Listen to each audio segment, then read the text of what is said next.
Good morning and good afternoon, everyone, and welcome to the Inbox Protection 101 session for the Empower 2021 event. My name is George Abusamra, and I'm a Principal Consultant and Security Community Lead here at ProServeIT. So during today's session, we'll be talking about protecting your mailbox. Now, email communication is the most common method of business communication today, but unfortunately, it's also the most common avenue for a threat actor to attack your organization. In this session, we'll talk about what you need to know to protect your inbox from bad apples like phishing scams, ransomware, and malicious code. Now to start, I'll be walking you through a day in the life of a hacker to show you what they do when an account is compromised. Then I'll be giving you some insight on what to do to protect your mailbox. We will then provide you with a quick demo of how a phishing attack looks like and how much information a hacker can capture from an environment within seconds to plan their next attack. And finally, we'll go through a Q&A session to answer any questions that you might have. Now, given that we only have 20 minutes together, I'll be focusing more on the content today. So if you have any questions throughout the presentation, just please enter them in the Q&A section and our team will collect those questions and get back to you as soon as possible. Or you can always reach out to us with your questions at cloud@proserveit.com and we'll be happy to answer them. So I've been involved in numerous breach investigations, and the majority of the time, hackers follow the same methods over and over again from client to client. And the reason for that is that most hackers or most attacks are scripted and automated with very little time investment from hackers. So hackers also could have various motives to want to hack a company, whether it's to extort money, hack another affiliated company, or just for malicious purposes and to cause harm. Now, the first step for a hacker is to gain someone's password. And this can be done in a number of ways, but the most common are through a combination of brute force attacks, spoofing, phishing, malware, and password spraying. Now, out of that list, phishing might be the quickest and most effective method as it relies on human error. And rather than spending effort on cracking someone's password, what's easier than having the user provide the hackers the password themselves through that phishing email? Now, after they successfully harvest the user's credentials, they then proceed to log on to the user's mailbox through an IMAP connection. Now, connecting to a mailbox using a legacy protocol such as IMAP allows the hacker to download a local copy of the mailbox for offline viewing. This can let the hackers sift through the entire mailbox for any sensitive information that they can use for their next attack. Now, whether that is to continue attacking the same company they already hacked, or to attack other companies through the compromised account they hacked in the first place. Now, once the hacker has the information they were looking for, they sign back into that compromised account from various countries, like China, Russia, Bulgaria, Nigeria, so on and so forth, to try and make it very difficult to track them down. And one of the main reasons why hackers sign into the compromised account is to set up forwarding rules.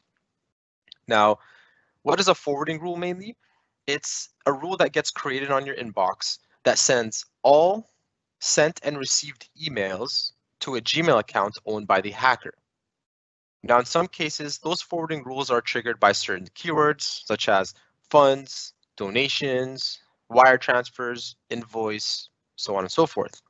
That way, they can keep track of the emails that relate to their attack. All the hacker has to do now is monitor their Gmail account for any discussions around fund transfers, donations, and invoices in this case. Now, as they say, knowledge is power. So by doing so, the hacker can gain knowledge of who usually approves invoices, how do funds get transferred, where donations come in from, etc. And they do this to plan their next attack or their victim. Once they do that, they then proceed to send fake invoices and impersonate those individuals that approve invoices, hoping to fool someone in the company to transfer the funds to them. And as part of their attack, they want to minimize their footprint as much as possible. And to do so, the hackers will start to delete emails they sent from the compromised account in an attempt to hide their tracks. Now, how can we prevent hackers from doing what they're observed doing? We have to be proactive about it, and close any gaps that could allow someone in through your email. Now, if these users would have had multi-factor authentication or MFA turned on, the hacker wouldn't have signed into their using their stolen passwords. If the organization would have had proper spoof protection, the director of finance wouldn't have been spoofed. If the organization had Office 365 ATP and improved their EOP settings and ransomware protection rules, they would have detected the malicious invoice file before reaching the user's inbox. Now, if these users would have had legacy authentication disabled, such as IMAP, POP, and SMTP, the hacker would have been able to sign in and download an offline copy of the user's mailbox. If the organization had conditional access policies in place, the hacker would have been able to sign in from outside of Canada. And if the organization had blocked auto-forwarding, the email auto-forwarder rule that the hacker set would have been blocked, and those emails would not reach the hacker's Gmail account. And if the organization had proper mailbox auditing in place, we would have had more information about what the hacker did within the mailbox. All these different layers of protection make up the Exchange Online Security baseline structure to protecting your mailbox. Now, for the live demo, I'm going to show you how easy it is to create a phishing link to use to steal information from an Office 365 account.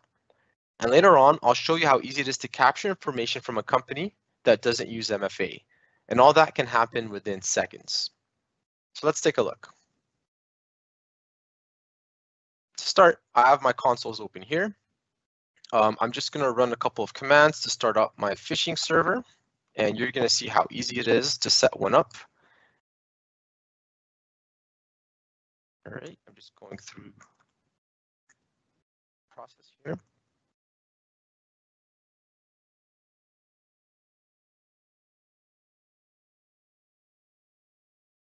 All right, let's publish that. All right, so as you can see here, I just generated a link that I can hide through different means, but mainly this link that I've just created now is a phishing link to an Office 365 page. Now let's take a look at what that looks like from an end user's perspective once they click on that link. I'm just going to paste that link over here and just going to move my browser to the bottom here. And you can see I've already detected some details about the machine that clicked on this link. So we have the public IP, the browser that was used, and a little more information about this user. Now, if I'm going to type in, let's say test@domain.com, it's going to load the next page. I'm going to type in any password.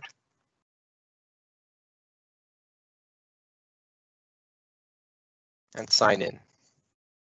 And you can see here the credentials that I typed in, test@domain.com, and the password is, my password is very hard. So you can see how easy it is for someone just steal someone's credentials, and I did so within just a few seconds there. Now, as part of our next attack, let's take a look into how easy it is to capture information from an environment within seconds. All right, so in this case, I'm going to be using an account called Alex Wilbur, and this is a demo environment, so there's no real production data there, just for the purposes of this demo. And Alex W is just a regular user that does not have MFA turned on. Whoops.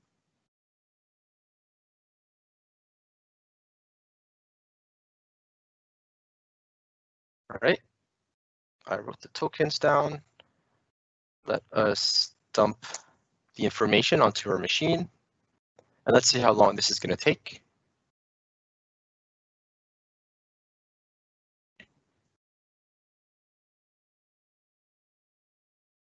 All right, so within 10.79 seconds, I was able to download a copy of information from this specific Office 365 environment.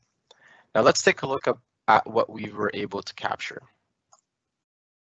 And to do this, I'm going to just create a GUI version of this debugger here. And let's take a look at what we can see. All right, so basically this is a reconnaissance attack, meaning you're capturing as much information as possible from this organization in order to plan your next attacks. You want to find out who the users are, who the group memberships are, who are administrators in an environment, so on and so forth. So let's take a look at what we can see here. So to start, we have 33 users as part of this organization, 40 groups, 6 applications, 318 service principals. There aren't any devices because this is a demo tenant and I haven't added any. But just for the sake of this demo, let's take a look at the users there. You can see I had signed in with Alex Wilbur, which is this account, part of the marketing department. We can find out their email address, their username to sign in, the last time their password was changed, the title of their job, and in certain cases, phone numbers of people that have added their phone number into their account. Now, how is this information useful for a hacker? If you want to find out who's part of the finance department, for example, this person right here is part of the finance department and they're an accountant. I can plan my next attack against this person, trying to get their passwords or compromise their account and perform other actions from their account. Or I can even find out, which other user has information that can approve invoices, so on and so forth, and then I can attack them next. And just by selecting any of these users, I can see way more information about them than anybody should be able to. So in this case, I can see that Christy is part of 14 different groups, and you can see all these groups are shown here, and they have one admin role for Exchange. So this user can manage anything in Exchange Online, anything related to email, so it's crucial that their account is protected. If someone compromises this person's account, then that hacker would have access to this organization's email platform and can technically do whatever they want with their email environment. And we can even dig deeper into the groups. So let's say I want to find out who's part of the finance group so I can plan my next attack. Just by clicking that, there they are. There's 4 people part of this group. I can plan my next attack against them and find out, who approves invoices, who transfers funds, so on and so forth, and then attack them during my next attack. Obviously, if there were devices, we will be able to see them here, what type of devices they're using, their model, their operating system. And if there is a vulnerability on that device, I can also attack their device to gain access to their email. And here we can see also the directory roles, anybody that has any types of admin access to our environment. So as you can see here, Christy has Exchange Service Administrator. All of these users here are global admins to the tenant. So these users have full access to everything in the environment. If I was to attack one of these users and gain access to it, I have full access to that environment. I can do whatever I want. If I need to attack password administrators, this would be the person. I need to go to billing, this would be the person. Or if I just want to read information, this would be the service principal account that I try and attack. So on and so forth. We can also see what applications they're using. So I can see QuickBooks Online is here as well. So maybe that's another avenue someone can attack them from. And under service principals, we can also see, let's take a look at, Power Apps is an application there. What good application? Box, LinkedIn. Let's see if QuickBooks pops up. Does not. So here we can see QuickBooks Online have been given access to these people. So now that I have Alex Wilbur's access, I can attack QuickBooks Online through Alex Wilbur. And I'm sure none of you would want that to happen. So within 10 seconds, I was able to grab this much information from an environment and plan my next attack, my next victims, and just take it from there. All right, and that is it for the demo.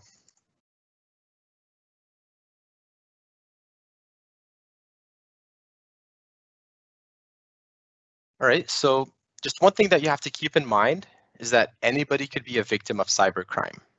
It's a matter of when they get hit and not if they get hit. And we're seeing a lot of both targeted and non-targeted attacks. So it doesn't really matter what your business is or how many employees you have. If you have an exposed vulnerability, it will be used and abused. Now, this message is for all organizations and a special focus on non-for-profit organizations, because nonprofit organizations are prime targets since hackers already know that they have funds that come in, through various methods such as donations or government grants.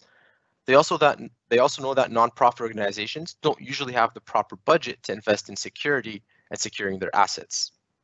Now, one other major reason why hackers target nonprofit organizations is that if they gain access to that nonprofit organization, they can lead their way into a larger affiliated for-profit organization that can be extorted for more money.